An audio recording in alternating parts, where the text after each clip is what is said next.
Well, good morning and welcome as we wrap up that little bit of sound intro. Very interesting one for you today. This is a very special version of the Ask Self Recruiter live Q&A. We're going to have 14 questions all on how to control your career. In case you haven't joined in for the entire week's series, whether you're joining me on Facebook or LinkedIn Live or maybe over my Self Recruiter YouTube channel, be sure to check out all of this week's lectures. We started on Monday with resume renovation, then Tuesday with LinkedIn for job search and career.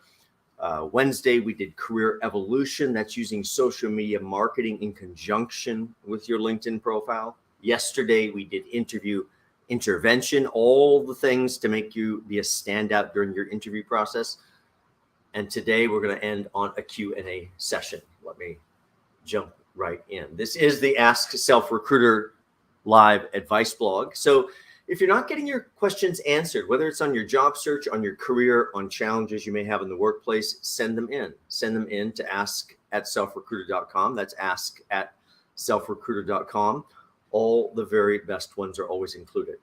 In case you haven't seen me before, John Crant, author, career coach, and speaker, resume and LinkedIn guru as well. So if your career story is really suffering from what amounts to bad storytelling, that's what most people's resumes and LinkedIn's profiles suffer from. They've gone off and done this great career journey, these wonderful deliverables, all this value for their organizations, and yet they're not very good at telling that story in the most advantageous way that is possible. A little bit of something on my glasses here. I'm just going to have to get it because otherwise I'm going to be staring at it the whole lecture.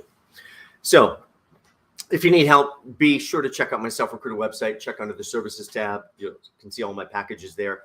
And if you need to know, if we need to talk a little bit before you know which package is right for you, send me a quick email. We'll set up a time to chat. So let's get right in to today's session. Understanding our road ahead, and that's what taking control of our career is all about. What is just over the next horizon, or maybe the second horizon that I certainly can't see from here or even anticipate. That's the road ahead, and I have to plan for it. So a lot of questions today will cover that, but 14 questions on taking back control in your career.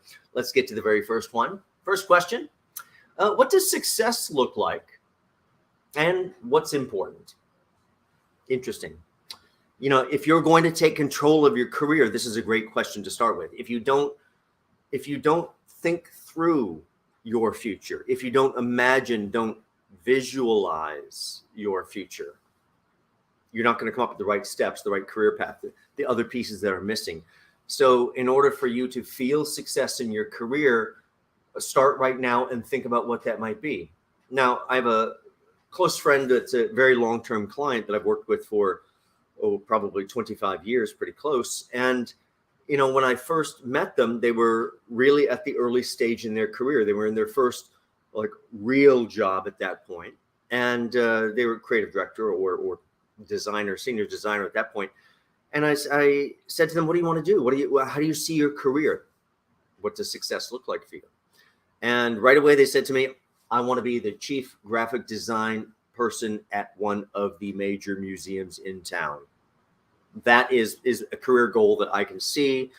That's one that would give me fulfillment. That's what success would look like for me. And then, of course, this person went off on their career journey where they began to collect together assets necessary for that goal. We're going to come back to the rest of that story on a few other questions that I know are still ahead and weave in a few more pieces there. This is really important because you're not likely to get to the destination you're imagining if you don't actually imagine it, visualize it, figure out the steps that are missing, and then let's go get whatever is missing. As I grab another little tissue, sorry about that. That's what success looks like. Whatever you imagine is going to give you the satisfaction in your career, whatever is that pinnacle. By the way, the person has reached a pinnacle in their career, which is pretty darn impressive. More to that story coming ahead. Next question. Well, here we go. It's connected again. How do I visualize my career future? Most of that is to live vicariously. If I back up 10, 12 years as I was shifting out of recruiting, 7 or 8 years in outside recruitment, 3 different disciplines on a desk as a recruiter, 2 of them national market, never met anybody. Suddenly 1 local market, have to meet everybody. Changes everything. 3.5 years being the national trainer, of course, ended up being VP over all 100 offices before moving out to do what I do now. And as I moved out of that arena as an expert in recruiting and all things recruiting, the now what? How do I visualize my career?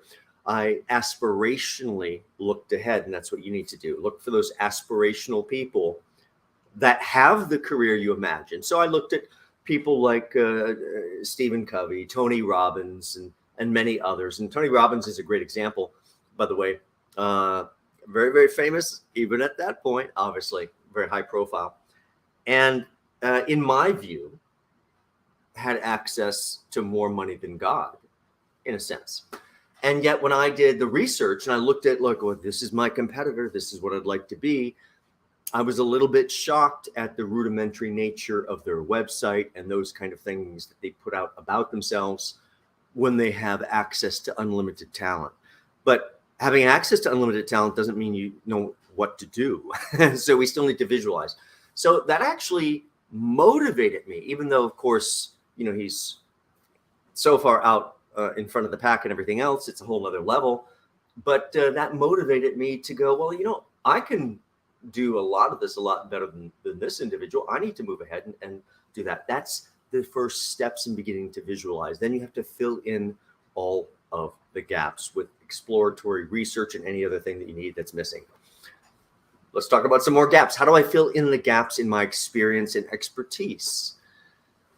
So once you've imagined your career future, once you begin to fully visualize it so you understand the integrated components that are going to be necessary to achieve that level of success, just like I did, I had to look back and go, what's missing? So in terms of launching what I do now and shifting from recruiting, of course, I looked at the competitors and they all had a book. I'm like, well, I can write. And I know everyone can write, but it's not that. It's, first off, are you an expert in your area? Absolutely. Now, can you write something engaging, easy to read and absorb that will teach people? And very few people can actually write that way. Blessed that I can. So I'm like, okay, I can write a book. So let's check that one off. I'll write a book. Wrote the book. Then I thought, well, what else do they have? What else do they have? Gaps. Oh, they have those quotes in the media. They have they're quoted everywhere in the media. How can I be taken seriously if I'm not quoted in the media? How do I fill in the gaps and go get that expertise? Not very difficult. You're going to have to do the same types of things for your challenges, which are different challenges. But I was missing media quotes, didn't have any of that exposure. So if we just thought, well, it is possible if I could just think clearly enough, maybe like a little bit of a detective, a little bit of Sherlock Holmes, work backward, aligning the sun, the moon, the stars. And very quickly I thought, oh, well, I can go to Google. I can click the news tab. I can put in a few keywords about everything that I do, everywhere that my expertise is centered. And you know what I'm going to get in those search results? I'm going to get articles written by journalists that speak exactly about what I do. Now I have a target list of 50 journalists to be able to send out a press release introducing a new voice in job search.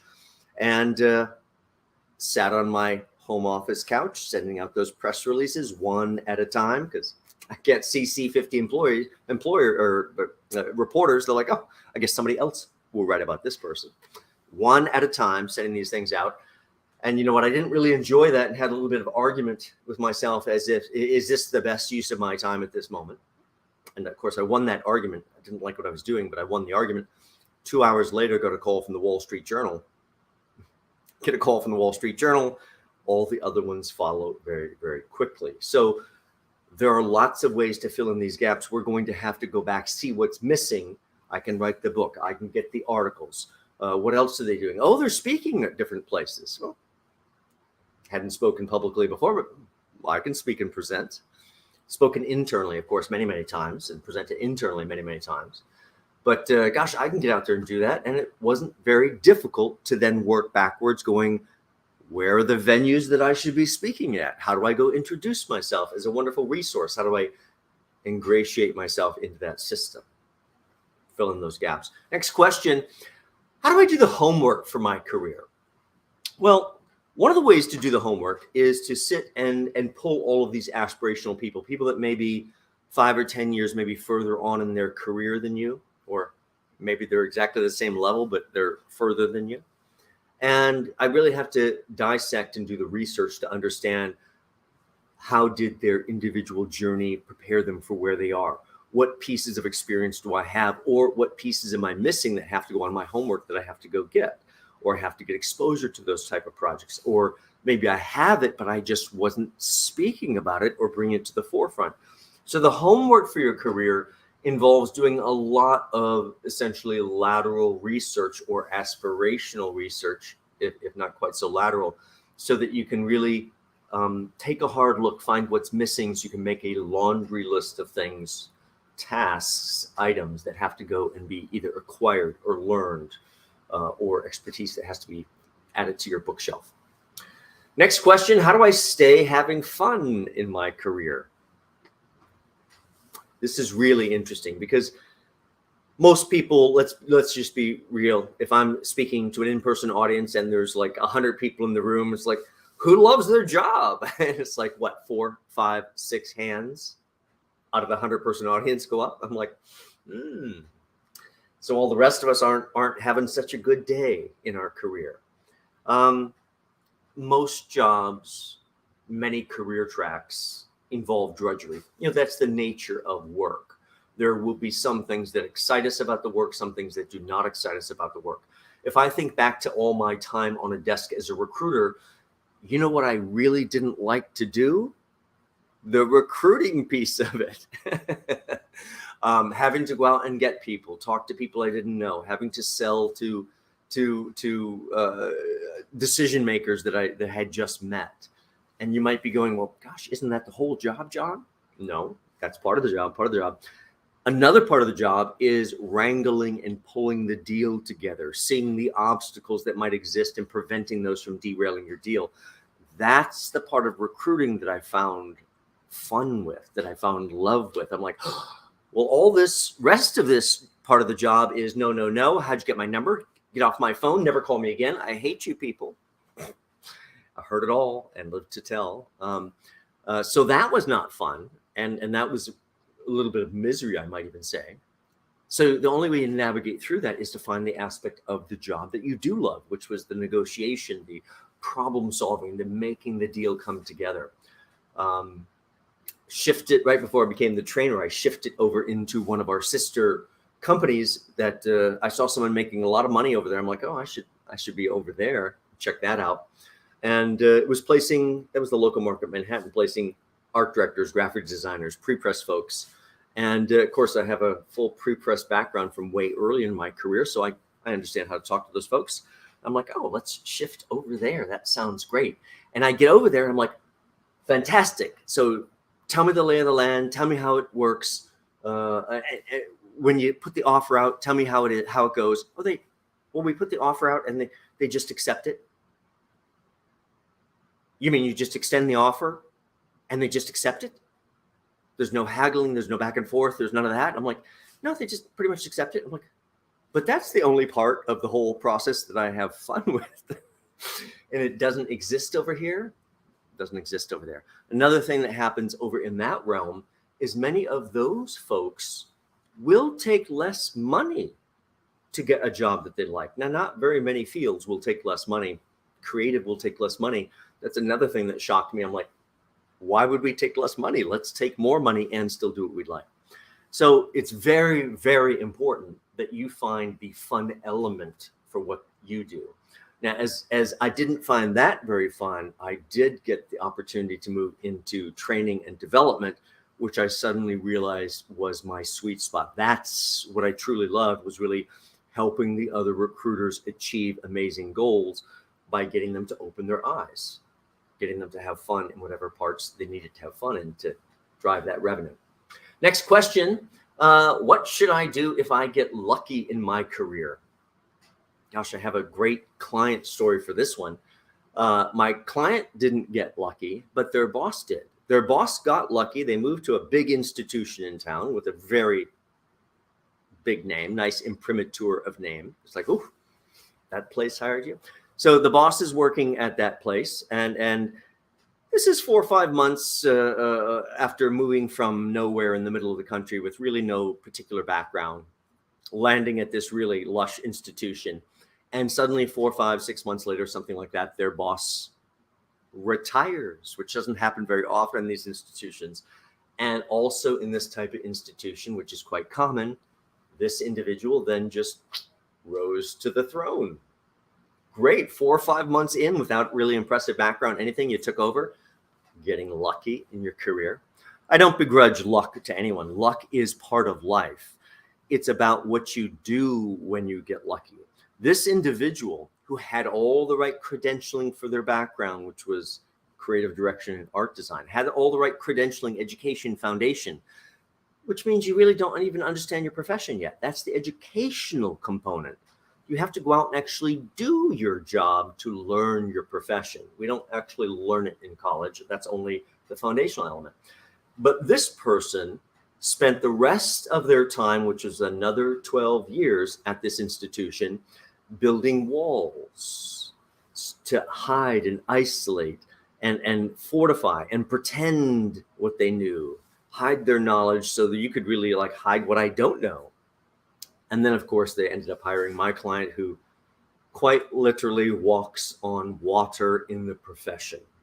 And this was 2-3 years into the job. And of course, the boss is now the art director, comes to my designer client, who was already well seasoned by that point. And they go, what exactly is the difference between pixels and inches? I'm like, oh, that's a graphic design 101 question that would be asked the very first day in school. How can you be many years into your profession and the boss and not understand that? This person was completely unqualified for the role. Not so surprising that once my client left, which was about 4.5 years into their journey at that organization, once they left for a much better opportunity, it was only another 4 to 5 months before the boss lost their job. And that was just a couple years before pension. This was an organization that still had pension. They spent their entire career there hiding and pretending when they got lucky. If you get lucky, the answer is real simple. Get yourself up to speed. I've certainly got lucky in my career. And every time I step into something new, and I've reinvented myself many times, you get yourself fully up to speed as an expert quickly. That's what you should do about getting lucky. How do I not fail in my career? You know, it's interesting because it's hard to succeed, but the easiest way to succeed is probably just not to fail. If you put a lot of focus, energy, and effort into not failing. Now, this was a core item I taught recruiters every single day. New recruiters would come into our system. They'd come into my 90-day training program to teach them how hiring really works. And the first concept I would teach them is you are going to fail every single day to do something extremely important to your business in this office. You're going to fail. Now, the question is, what would you like to fail at? If you do nothing, you're going to fail at all sorts of important things. If you choose what to fail at and what to succeed at, all the important things will get taken care of. And yes, many other things may fall by the wayside, but choosing not to fail is choosing what to succeed at. You have to select and guide to make sure that that perception of you is really noticed, and it will be noticed. Different energy. How do I create opportunities for growth? You know, in our career, the opportunities for growth come from several places. There may be, of course, the most obvious, there's internal training available, there's professional development available. And oftentimes companies offer those, but they don't necessarily want you to go book them or take them up on them. It's like, these are here for you, but just stay working and those cost me money. Okay. So yes, take advantage of those internal training opportunities, internal expansion opportunities. The other thing to really do here is make sure you have a mentor. Make sure you have someone internally that is a little bit further along than you are, that you have good chemistry with, that will also share insights and share perspective and maybe even next steps. That's how you create growth opportunities, because you will be constantly expanding. Now, in my career, obviously I work for myself now, but I've worked for many people, other people in the past. Every time I've worked for somebody else, I simply act like I own the company, and not how that makes people burst out laughing when I'm speaking to them in person. That's not what I mean. I simply mean whatever job I have, whatever my role is, I do not allow myself to be limited by some ridiculous 8.5 by 11 sheet of job description. That's a starter idea of what to do. You hired me for my brain, so thank you for the starter idea, but you got the full package here.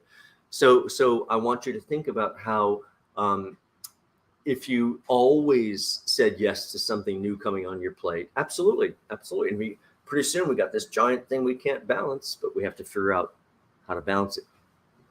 That, in my world, led to being promoted every 4 to 5 months in this series that was causing me chest pains. I'm like, you guys are promoting me so fast, I'm getting chest pains here. Am I fooling somebody? Absolutely not. We're like so excited about what I'm delivering. You know what? Let's bump him up and see what happens. See what he does with that one. Next question. How should I take credit for my successes? This is a huge piece of taking control in your career. We have to do it without ego and without arrogance. And we have to do it as slyly as possible. Now, quite interesting. I just saw a wonderful case study transpire this week with one of my clients as how to take success, how to take that credit. They just rolled out this really phenomenal packaged, really layered packaged invitation, extraordinarily impressive to very high-end folks for a very special event. And these invitations, limited number of them, went all over the world. And the person that founded the organization, who is long since passed, their great grandson chimed in with a direct message saying how lovely and how wonderfully designed this was, mentioning my client by name. And they sent that to the main project, say, director, who's not in the same department. Of course, that person loves my client, forwarded on the email kudos and said, hey, look at what's happening here. Now, my client could have easily just forwarded it on to their team. So look. But what they did was they got the original person that got the message to forward it to the other 2 people that helped on the project. Oh, maybe they weren't the same sparkle level, but they certainly helped on the project to spread around. Those were direct shares. And then in the group meeting with everybody, suddenly it comes up going, oh, did you happen to tell so-and-so about our letter from William? And then it's a group thing. And then the buy-in is much better. That's one of the ways to take credit, but we have to take credit in those type of ways interpersonally. Can't just let it slip by thinking, oh, well, they'll get me the next time that we do a review. That doesn't work that way. Be sure to take these things onto LinkedIn, take them out as social media shares, but always think about how someone's looking over your shoulder with what you're reading, doing, sharing, attending. So get it ready for an audience. If you're unsure on shares, check out my earlier lecture this week called Career Evolution. It's a whole lecture just on shares and share strategy. How do I light up my career? Really, you light up your career with effective use of LinkedIn and effective use of social media. So we may be shy, we may be introverted, and this is still what we do. How you light up your career is to put those things that you might normally allow yourself to be held back by, put them off to the side, give yourself permission to march right on through and do what's necessary. So I have to do a lot of things that I may find personally, emotionally distasteful. Grew up Catholic with a lot of modesty and humility. So a lot of what I have to do is very distasteful to promote, and yet it's required for what I do. I should not be doing what I do if I can't do that piece of it. Get out there and start doing a proper share program across your LinkedIn profile. Also build out your LinkedIn profile so it's a full 3-dimensional sales brochure about you. This isn't just a short little cheat sheet about you. In my view, it's the polar opposite of the resume. Resume, in my view, should be a single sheet of paper in all cases, or you just don't know how to edit story. The polar opposite is, how do you take that framework, the skeletal system to LinkedIn, and then transform it into a three-dimensional sales brochure all about you that naturally drives the reader to a singular conclusion. My gosh, if I hire this person, add this person to my team, work with this person on the project, best business decision I'm going to make today. Next question, how do I find the key people that I should influence? It depends what our real goal is here. It could be short-term goals, long-term goals, but I would certainly love to begin to make a connection to some of those folks that are aspirational. Now, you heard me mention Stephen Covey and Tony Robbins and that level of far distant aspirational. Okay. Not likely to rub shoulders and become friends and be mentored by those folks. But you know what? There's plenty of people that are somewhere in between that level of success that are much more accessible to me. So the first thing is to put our feelers out there and begin to look around and begin to see who is drawing attention, who is moving quickly in their careers, who is moving forward, and who potentially could help you and maybe even help you with their own network. So look for those people drawing attention. Look for those people that are always getting the awards. Look for the people that put themselves in the spotlight, and begin to make them as part of your network and begin to influence them about what you bring to the table that is special. How do I raise my profile in my current role or company? So if we don't necessarily want to move to a new employer, I love my career here type thing, but I'd like to go further up the food chain, or I'd like them to see me a slightly different way than they have been seeing me. That really gets to this question. So that's fully redeveloping your LinkedIn profile so it represents your story. I was just doing, I work with clients of all levels, and I just happened to be working with a pretty high level executive, and their original profile, they're running business units and large operations. There's a lot of heavy lifting in the background story, but their original LinkedIn profile was just like a cursory, here's a few titles, there's nothing here, maybe a banner and there's a picture, but there's really no story here. There's nothing engaging. There's nothing that makes me go, wow, I have to hire this person. So a lot of it is we have to put our modesty, humility aside. We have to put our story in LinkedIn. And yes, we have to be cognizant of that story as we put it out there. As I shifted to what I do now as a recruiter, there was just a cursory listing on my LinkedIn profile. It was like a little bit under the radar, and I'm the recruiter, I'll just source.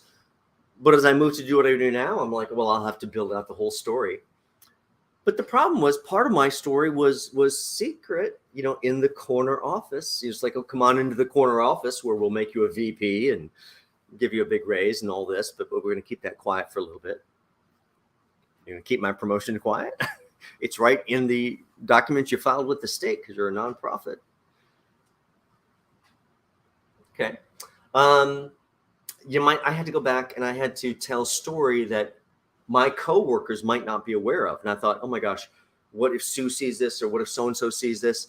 They're going to think, oh, John thinks a lot of himself. I'm like, no, this is the truth. They just kept it secret from everyone because I was involved in every major project in the organization. So you have to go back and tell that full story because you earned it. As much heat and guilt as you feel from the modesty and humility, you earn that story, write it out and take it. So build out the right LinkedIn profile, and then allow yourself to step into the arena that's expected. What should the stage look like? What should the lighting look like? How do I put myself into that conversation? Becoming involved in the discussion with the players and the companies and the challenges in your field, and doing it on LinkedIn, that gets you noticed inside your company, and that gets you noticed up the food chain. First steps on raising your profile. Should I get a coach or a mentor? Well, I certainly think you should. I think you should really get both. Both can give you something in very different ways. Most folks do not properly develop a mentor. They may have one or two people that they think are their mentors because they touch base a couple times a year with them. But a mentor is someone that will give you a little bit more than that, will open themselves to you and share their knowledge in a way that they wouldn't share it with the general public. So if you can develop the right mentor in your field, boy, that can really open a lot of glide paths for you that will make things easier. Either way, whether you have a mentor or not, most folks will certainly benefit from a coach. When we live inside of an echo chamber, essentially, of our own thoughts, and the negative thoughts we sometimes hear hurtle toward us in our career, over time that has quite an impact on us, where we've lost control. Let's go back to that top executive that I was just mentioning that has run these big major units, everything else. Impressive background, by the way. But as we went through the whole story, we went through the whole reinvention, they were like, I can't believe how cathartic this was just to go through all of this. And they recaptured all of their energy and excitement, because over time, we sometimes forget the level of excitement that we have even for our own career. That's what kind of comes out of working with a coach. So think about either one, both will help you. How do I, or how should I, get myself out there? I think we have to do some networking. Nobody likes networking. I don't like networking. I'm very good at networking. That's a different thing. Do I like it as much as anyone else, which is like, oh, I have to go to this networking thing. Oh, I'm going to bleed out because I have to sell myself. Oh, maybe a little bit. That's the concept. But going to a networking event to sell yourself is not very effective.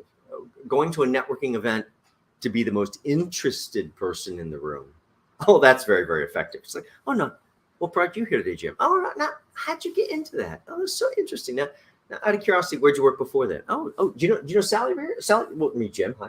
Sally, what brought you here today? Oh, no, what do you do? Oh, that's so fascinating. How'd you get into that? 4, 5, 6 innocuous questions. There's really not too many of them.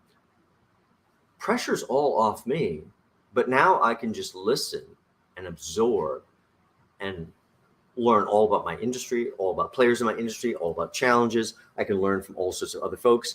And eventually they're all going to turn to me and go, oh, well, what about you, John?